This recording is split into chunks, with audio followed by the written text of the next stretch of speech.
part of the circuit. We're waiting for the lights to come on now. There are going to be 5 red lights, and when they extinguish, we will be underway for the 2019 GPVWC SuperCup series, and we are off. Sven de Vries gets a bad start on the wetter part of the circuit, and Pim van Ark is already up into 2nd place. Francesconi leads us up into turn 1, and de Vries is down into 3rd place. Does everyone make it? And he has started that by running in 16th position. Giancarlo Raggio, or Raggia, I believe. Oh, sorry, Harry Graham on the inside of the fastest, and he makes it work. Oh, great move by Harry Graham. A little bit, as is Sven de Vries just behind them. He's got on the inside at turn 3 on McGlade again. He's going to get the move done. Really working well now. Obviously, lap 4. So, as I hear, no. That's Harry Davidson, that's Matthew Beavis. It's Harry Graham, and Matthew Beavis is upside down, so a big accident. And also, Greg Patson's been involved. He's lost his front wing. So a lot of drivers there, some very high-placed drivers in the order have been involved. Harry Graham's now missing his front wing as drivers continue to drop down the order. That was a screen freeze for the Multiforce. Sebastian Cosmala's on the back of Lewis McGlade. DRS fully open. And he's going to try and go down the inside of turn 1. He's going to be on the outside for turn 2. No, he's actually made the move work. Recently won the ITC Div 2 championship, and now Junt has to go defensive again. Galka to the outside, and there's no room there as he gets forced onto the grass, and the Frammy cars swap places. Adrian Faber up to 9. Pim van Ark and Sven de Vries, and Ark holds the position for now. So the leaders are fighting. Francesconi getting away a bit, but Van Ark and de Vries fighting for 2nd. De Vries will have the DRS as they head onto the start-finish straight. They do have the back marker directly ahead of them, but yeah, Sven de Vries in the slipstream, not close enough heading to turn 1, but that's only the start of the attack range, as now they will both have slipstream heading towards turn 3, and de Vries not close enough to attack into that faster, that slower part of the course. And you saw that again there as he was attempting manoeuvres in parts of the circuit that take a lot of bravery. Sorry, David and Adrian Faber side by side, and here comes Michal Galka.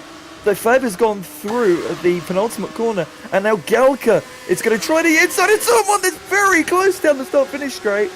Yikes! Galka going to do it. He's done it. But now he's going to be under pressure coming out to the corner. That was Hungary 2010, Barrichello and Schumacher. That had that all written all over it. Almost went into the pit wall, somehow didn't. And Adrian Faber, Michal Galka, ahead of David Junt now, with Adrian Faber getting away from both of them in all of that. But my goodness, if they'd come together there, that would have been a very, very big one. Somehow they both avoided. And on the exit, Galka is going to get a much better run towards the final sector of the course, to the inside to the inside he goes, and through into 8th position goes Michal Galka. In fact, I think he must be, judging by the tyres he's on, which is a little bit bizarre. I wasn't expecting one of those to come into play today. He's now about to be passed by Harry Graham, who lost his front wing earlier on in the race. But yeah, James Clay pitting a long way before I thought he would that time. Yeah, and he's only just ahead of them as well. Oh, Lewis! Oh no! Massive green freeze for Lewis McGlade. And he's out of the race, so Lewis McGlade is out, and David Junt, I'm afraid, has been really caught up in that as well, spiralling through the ground and into the barrier. And I think we may have just lost 2 drivers with 1 screen freeze, which has happened far too many times for my liking so far in this race. At this point in the race, to do with his strategy, and De Vries and Francesconi will be hoping for much the same thing. De Chutis spins in the pit lane. Lorenzo De Chutis enters the pit lane, slams on the anchors to make sure he doesn't speed, and I'm afraid he may have sped because that looked far too fast coming into the pit lane, so he may get a penalty. There's contact for the lead. Sven de Vries runs into the back of Francesconi there. They come to blows into turn 3, and luckily they both get away with it.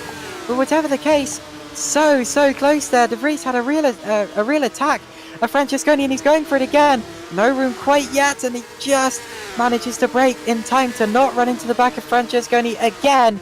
And this is going to be another opportunity here as he runs down to the chicane. Or Francesconi have the DRS from Craig Patton up ahead. I don't believe he does.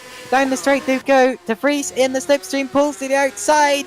And does he go through? No, he doesn't. He's going to have to look at the switchback. Francesconi holds the lead on the exit of turn 2.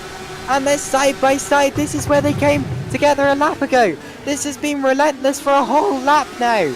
And still Francesconi leads. How is this working? Suspension damage as well.